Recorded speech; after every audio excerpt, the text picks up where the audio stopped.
Welcome to my video presentation on my course, Be Prepared for the Interactive Game. The purpose of this course is to provide teachers in a K-5 elementary school with current up-to-date policies and procedures for fire, tornado, and soft lockdown drills. This game is in the fire drill module and for fire drill evacuations. The first purpose for the game is for the learner to see a visual in-action demonstration of how evacuating from different locations and applying alternative routes might really work. The second reason for this sort of activity is because at the end of the module, the learner will have to design their own evacuation map with various evacuation routes and alternative routes. Having practiced different routes from different locations on campus will ensure that they should be able to complete the task independently. This is not a competitive game, it's an independent activity. The game is called Interactive Fire Drill Map. The feedback on the game should provide the students with the logic and reasoning behind each wrong and right choice, helping them be able to make the right decisions during a drill and to complete any tasks or activities in the course module. So let's get on to the actual game. The course is being built in Blackboard. It has 3 modules: the fire drill module, the tornado, and soft lockdown. We are going to be working in the fire drill module. After the learner watches a short introduction video, plays a drag and drop activity of the policies and procedures, then watches another video of the information and content that will pertain to the game. After they watch the video, then they can access the game and play out different scenarios. So let's click on the game as the learner would. We're going to preview the game.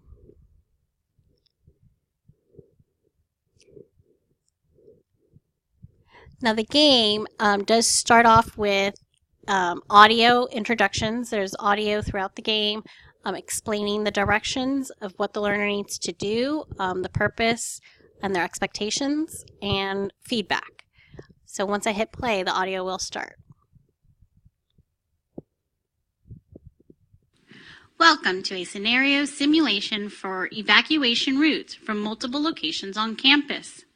Click on each blue button on the map to simulate what you should do for each scenario. I'm going to make that bigger.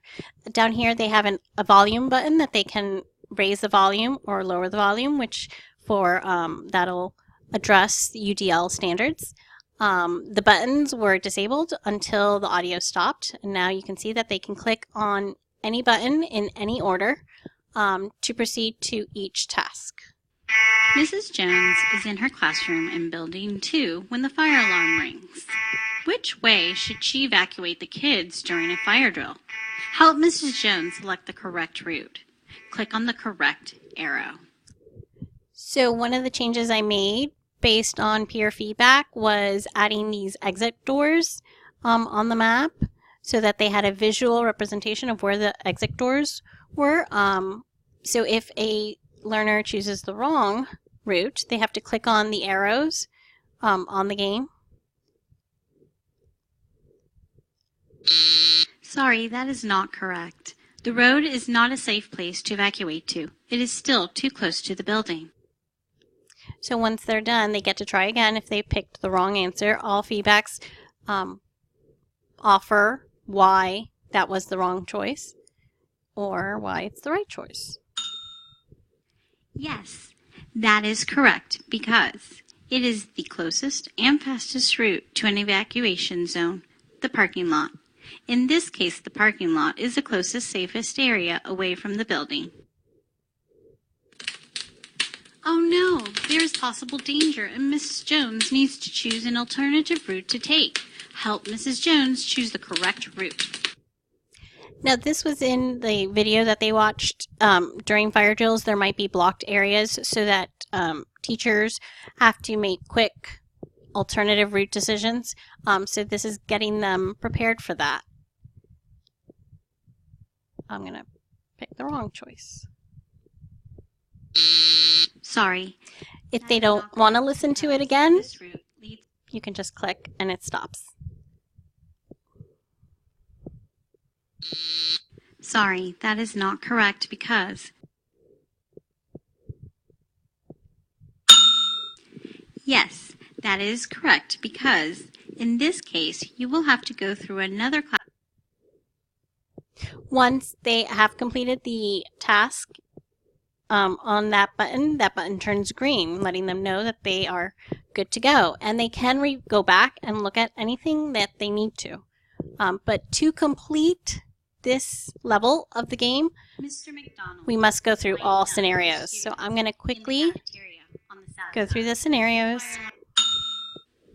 Yes, that is correct because what if that route that Mr. McDonald was going to take was blocked because of danger and not usable? What alternative route? Sorry, that is not correct because should he take?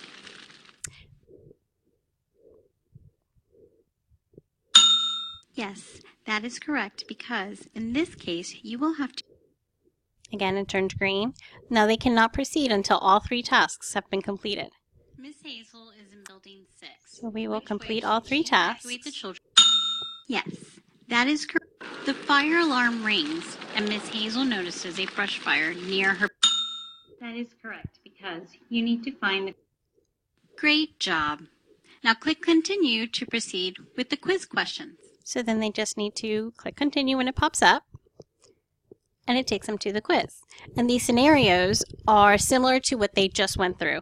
So it addresses multiple learning styles. They've got text, multiple choice question scenarios with different alternative routes, and then they had the visual interactive game. So if they choose the wrong answer, submit down here. They can try again until they get the right answer, and it's correct. Again, this is an alternative route. What if it's blocked? Question from, I think, the cafeteria. We'll go with that one. And here's a different scenario. Making sure everything that's addressed in the quizzes was addressed in the video content. And once they, hit the wrong answer, try again. Once they click the right answer and hit submit, then this correct button. Now, on this last question, once they hit the continue, the course itself takes them back to the course. It will shut down the quiz, give them a score. They'll see their score right away. And then they're back in their course module, proceeding with the other tasks. All right, thank you for this video demonstration of my game in the Be Prepared course.